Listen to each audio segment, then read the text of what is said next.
कहानी की शुरुआत में हम एक डिटेक्टिव को देखते हैं जो कि काफ़ी हताश होता है क्योंकि उसकी गाड़ी का टायर ख़राब हो चुका है और वो आज ही टोक्यो से आया है। ऊपर से उसे अपने क्लाइंट से मिलने भी जाना है, पर उनकी किस्मत से कुछ समय बाद उनकी क्लाइंट उन्हें रास्ते में ही मिल जाती है। फिर उनकी क्लाइंट उन्हें लिफ्ट देती है और साथ में ये भी बताती है कि आखिर उन्होंने इन्हें यहाँ क्यों बुलाया है।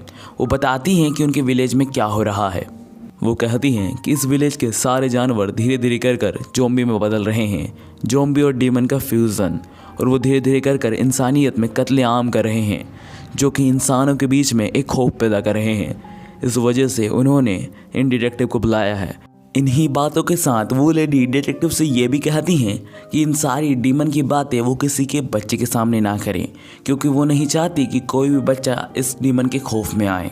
फिर वो डिटेक्टिव जिनका नाम इनोगामी-सान होता है वो कहते हैं ओके।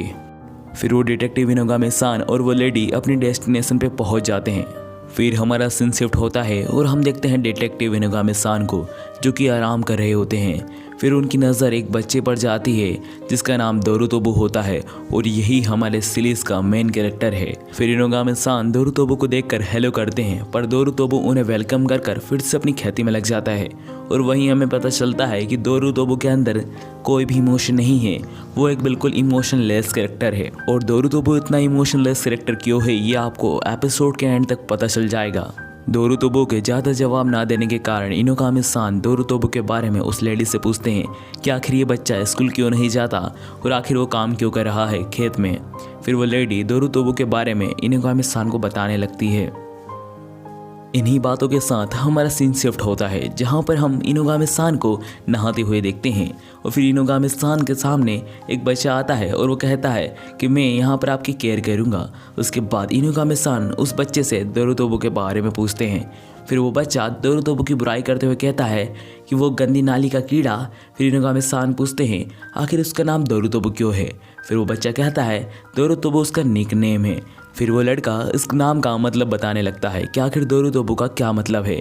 फिर वो कहता है कि दोरुतोबु के अंदर से बहुत बदबू आती है और हम उससे दूर रहते हैं, इसलिए हमने उसे बुली करने के लिए उसका नाम दोरुतोबु रखा है। और फिर जब इनोगामी-सान सोने जा रहे होते हैं तब वो उस लेडी से कहते हैं कि क्या वो उनकी केयर के लिए दोरुतोबु को रख सकती हैं। फिर दूसरे दिन वो लेडी दोरुतोबु को नए कपड़े देकर कहती है कि अच्छे से नहाना और अपनी बदबू को भगाकर ये कपड़े को पहन लेना।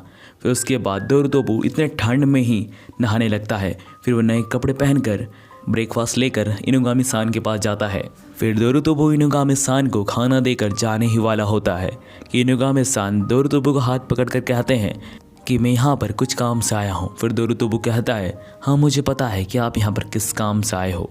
यह बात सुनकर इनोगामी-सान शॉक हो जाते हैं बिकॉज उन्हें उस लेडी ने कहा था कि इस बात के बारे में किसी भी बच्चे को नहीं पता है। उसके बाद दोरुतोबु इनोगामी-सान को बताता है कि कैसे उसे इन सब बारे में पता है।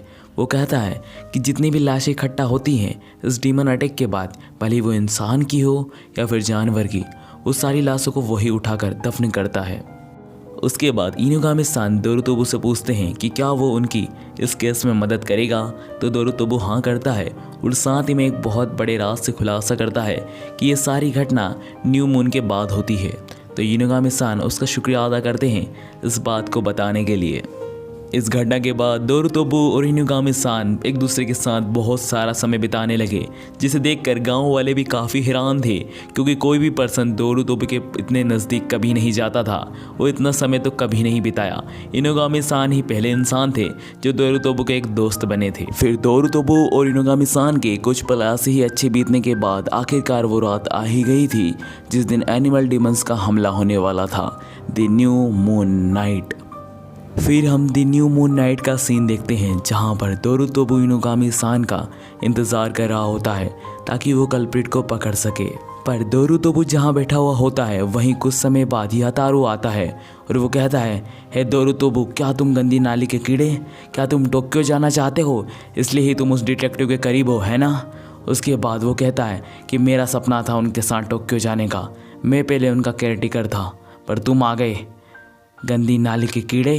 फिर यातारू दोरुतोबु का गला पकड़कर कहता है कि तुम्हारे माँ बाप ने तुम्हें अनाथ हमारे पास छोड़ के गए थे, फिर हमने तुम्हारी इतनी रेख देख करी, अनाथ कहीं के। फिर दोरुतोबू का फ्लैशबैक में याद आता है जहाँ पर इनुगामी-सान दोरुतोबू का लॉकेट देखकर कहते हैं कि ये लॉकेट तुम्हें तुम्हारे मम्मी पापा ने दिया होगा ज़रूर से। फिर दोरुतोबू हाँ करता है कि यह उसके पास बचपन से है। तो इनुगामी-सान कहते हैं कि तुम्हारे माँ बाप तुमसे बहुत प्यार करते थे, इसलिए तुम्हें ये लॉकेट उन्होंने दिया है, तो ये मत सोचना कि तुम कभी अनाथ हो। फिर वो फ्लैशबैक से बाहर निकलता है और वो यातारो से कहता है कि मैं अनाथ नहीं हूँ, समझे तुम।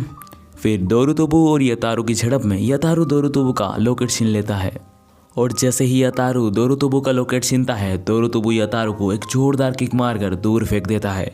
और जैसे ही यातारो दोरुतोबू को देखता है तो वो देखता है कि दोरुतोबू एक डीमन में बदल रहा है, मतलब ये लॉकेट ही उसे डीमन में बदलने से रोकता था। और फिर यातारो बहुत घबराकर जंगल में भाग जाता है, पर वो लॉकेट वहीं पड़ा हुआ होता है तो दोरुतोबू उसे छूकर अपने आप को वापस ह्यूमन बनाता है। इस घटना के कुछ समय बाद वहाँ पर इनुगामी-सान आ जाते हैं। फिर दोरुतोबू इनुगामी-सान से कहता है कि वही उनका कल्प्रिट है जो कि असल में एक डीमन है। फिर इनुगामी-सान कहते हैं कि मुझे ये बात बहुत पहले से मालूम है कि तुम एक कीमोनो है, मतलब एक इंसान और एक डीमन के बच्चे, पर तुम वो कल्प्रिट नहीं हो, तो तुम चिंता मत करो। यह सुनकर इनुगामी-सान से दोरुतोबू कहता है कि यातारो जंगल की तरफ भाग कर गया है और उसे एनिमल डीमन के बारे में और डीमन के बारे में कुछ भी नहीं पता है, कहीं उस पर आज हमला ना हो जाए। फिर इनुगामी-सान और दोरुतोबू यातारो को बचाने के लिए जंगल में जाने लगते हैं और वो जैसे ही जंगल के अंदर जाते हैं और उनका अंदाज़ा सही निकलता है, यातारो के ऊपर एनिमल डीमंस ने हमला कर दिया है। यह देखते से ही सबसे पहले इनुगामी-सान यातारो को प्रोटेक्ट करने लगते हैं और इधर हम देखते हैं दोरुतोबू को जो कि इन डीमंस को कुछ भी नहीं समझ रहा था अपनी कॉम्बैट स्किल के सामने। इन सारे एनिमल डीमन के मरने के बाद वहाँ पर आती है कीमोनो डियर और यही वो कल्प्रिट है जिसने सारे एनिमल्स को इन्फेक्ट किया है।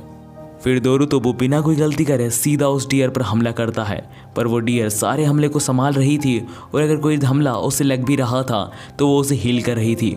उसके बाद इनुगामी-सान कहते हैं कि तुम्हें उसका सिर जड़ से उखाड़ना पड़ेगा दोरुतोबू, तभी तुम उसे हरा पाओगे।